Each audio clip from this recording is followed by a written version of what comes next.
হাসপাতালের করিডর দিয়ে লাজু যখন দ্রুত পায়ে হেঁটে যাচ্ছিল তখন তার মনে হচ্ছিল এই দিনটার জন্যই সে এতদিন সব অপমান সহ্য করেছে।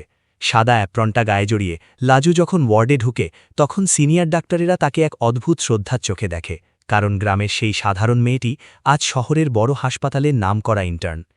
ওদিকে অনুভব নিজের কেবিনে বসে পুরনো একটা ডায়েরি ওল্টাচ্ছিল, যেখানে লাজুর পড়ার নোটসগুলো আজও সযত্নে রাখা আছে।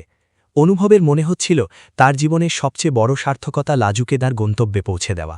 কিন্তু শান্তির এই বাতাবরণ বেশিক্ষণ স্থায়ী হল না, কারণ বনলতা জেল থেকে ছাড়া পেয়ে এবার এক ভয়ঙ্কর ছক কষছে। সে এবার সরাসরি সুদেবকে ব্যবহার করার সিদ্ধান্ত নেয়। সুদেব যদিও এখন ভালো পথে চলা চেষ্টা করছে, কিন্তু তার মনের ভেতর লুকানো সেই হীনমন্যতা বনলতা বারবার খুঁচিয়ে তুলছে।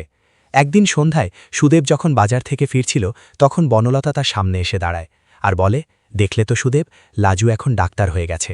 সে এখন বড় বড় মানুষের সাথে মেশে, তোমার মতো সাধারণ মানুষের সাথে সে আর কতদিন থাকবে। সুদেব প্রথমটায় বনলতাকে গুরুত্ব দিতে চায়নি, কিন্তু বনলতা যখন লাজু আর অনুভবের একটি পুরনো ছবি দেখায় যেখানে লাজু অনুভবের হাত ব্যান্ডেজ করে দিচ্ছিল, তখন সুদেবের মাথায় রক্ত চড়ে যায়। সে রাগে কাঁপতে কাঁপতে বাড়ি ফেরে। এদিকে লাজু তখন মেডিকেল ক্যাম্পে যাওয়ার প্রস্তুতি নিচ্ছিল। সুদেব বাড়িতে ঢুকেই লাজুর বইগুলো ছুঁড়ে ফেলে দেয় আর বলে, কাল থেকে তুমি আর হাসপাতালে যাবে না। লাজু আকাশ থেকে পড়ে। সে কিছুতেই বুঝতে পারে না কেন সুদেব আবার আগের মতো ব্যবহার করছে। কমলাদেবী বাধা দিতে এলে সুদেব তাকেও অপমান করে বলে, আপনারা সবাই মিলে আমাকে অন্ধ করে রেখেছেন। অন্যদিকে অনুভব খবর পায় যে বনলতার বাবা রাজনৈতিক ক্ষমতা ব্যবহার করে আবার দাপট দেখাচ্ছে। অনুভব জানত বনলতা শান্ত হয়ে বসে থাকবে না। সে তড়িগড়ি সুদেবের বাড়ির দিকে রওনা দেয়, কিন্তু মাঝপথে একদল দুষ্কৃতী তার গাড়ি আটকে দেয়। অনুভব বুঝতে পারে এটা বনলতারই চাল। সে গাড়ি থেকে নেমে একাই তাদের মোকাবেলা করতে শুরু করে, কিন্তু একজনের হাতে থাকা ধারালো অস্ত্র অনুভবের পিঠে আঘাত করে। রক্তাক্ত অবস্থায় অনুভব কোনো মতে বাইক নিয়ে সুদেবের বাড়ির সামনে পৌঁছায়। লাজু তখন সুদেবের সাথে তর্ক করছিল। ঠিক সেই সময় অনুভবের গলার আওয়াজ শুনে সে বাইরে বেরিয়ে আসে। অনুভবের এই অবস্থা দেখে লাজু চিৎকার করে ওঠে। সে দ্রুত তার ডাক্তারি ব্যাগ থেকে প্রাথমিক চিকিৎসার সরঞ্জাম বের করে অনুভবের সেবা করতে থাকে। সুদেব এই দৃশ্য দেখে আরও রেগে যায়। সে লাজুকে ধাক্কা দিয়ে সরিয়ে দেয় আর বলে, আমার চোখের সামনে থেকে এই লোকটাকে বিদায় করো। লাজু তখন রুখে দাঁড়ায়। সে বলে, আজ ডাক্তার হিসেবে নয়, একজন মানুষ হিসেবে আমি ওর প্রাণ বাঁচাবো, কারণ ও না থাকলে আজ আমি এই জায়গায় পৌঁছাতে পারতাম না। সুদেব যখন লাজুকে মারতে যায় তখন বলদেব এসে সুদেবের হাত ধরে ফেলে। বলদেব বলে, ভাই তুই কি পাগল হয়ে গেছিস? এই লোকটা আমাদের পরিবারের জন্য নিজের রক্ত ছাড়াচ্ছে আর তুই হিংসায় অন্ধ হয়ে যাচ্ছিস। ওদিকে বনলতা দূর থেকে এসব দেখে হাসছিল, কারণ তার পরিকল্পনা ছিল সুদেব আর অনুভবের মধ্যে এমন শত্রুতা তৈরি করা যাতে তারা একে অপরকে শেষ করে দেয়। লাজু সারা রাত জেগে অনুভবের সেবা করে। পরদিন সকালে অনুভবের জ্ঞান ফিরলে সে লাজুকে বলে, তুমি কেন নিজের বিপদ ডেকে আনলে? লাজু, বনলতা তোমাকে ছাড়বে না। লাজু দৃঢ় স্বরে বলে, আমি আর কাউকে ভয় পাই না অনুভব, না, কারণ আমি বুঝেছি ভয় পেলে অন্যায় আরও বাড়ে।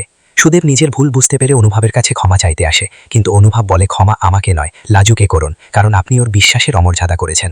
এই ঘটনার পর লাজু ঠিক করে সে গ্রামে একটা ছোট ক্লিনিক খুলবে, যেখানে গরিব মানুষের বিনামূল্যে চিকিৎসা হবে। কিন্তু গ্রামের মোড়লরা আবার বাধা দেয়। তারা বলে মেয়ে ছেলে হয়ে বাইরে বেরোনো মানা। লাজু এবার একাই সভা ডাকে। সে মোড়লদের বুঝিয়ে দেয় যে শিক্ষা কোনো লিঙ্গ মানে না। গ্রামের মহিলারা লাজুর সমর্থনে এগিয়ে আসে, কারণ লাজুই তাদের বিপদে পাশে দাঁড়িয়েছে।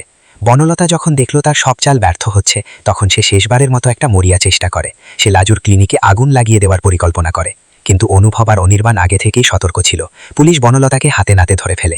এবার আর জামিন পাওয়ার কোনো উপায় থাকে না। বনলতা পরাজয় স্বীকার করে জেলে ফিরে যায়। সুদেব এবার সত্যিই বদলে যায়। সে লাজুর ক্লিনিকে তাকে সাহায্য করতে শুরু করে, আর অনুভব দূরে দাঁড়িয়ে দেখে লাজুর সেই আলো যা একদিন সে জ্বালিয়েছিল আজ তা সারা গ্রামে ছড়িয়ে পড়েছে। লাজু অনুভবের দিকে তাকিয়ে মৃদু হাসে। সেই হাসিতে কোনো না বলা কথা ছিল না, ছিল শুধু একরাশ কৃতজ্ঞতা আর শ্রদ্ধা। অনুভব জানে লাজুর জীবনে এখন ভোরের নতুন সূর্য উঠেছে, যেখানে কোনো মেঘের ছায়া নেই। এভাবেই চড়াই উতরাই পেরিয়ে লাজু আর অনুভবের এই নিঃস্বার্থ বন্ধুত্বের গল্প এক নতুন মাইল ফলক তৈরি করে, যা যুগের পর যুগ মানুষের মনে থেকে যাবে। আর এভাবেই শেষ হয় লাজুর এক রুদ্ধশ্বাস জীবন সংগ্রামের কাহিনী, যেখানে ভালোবাসা জয়ী হয় সব ষড়যন্ত্রের বিরুদ্ধে।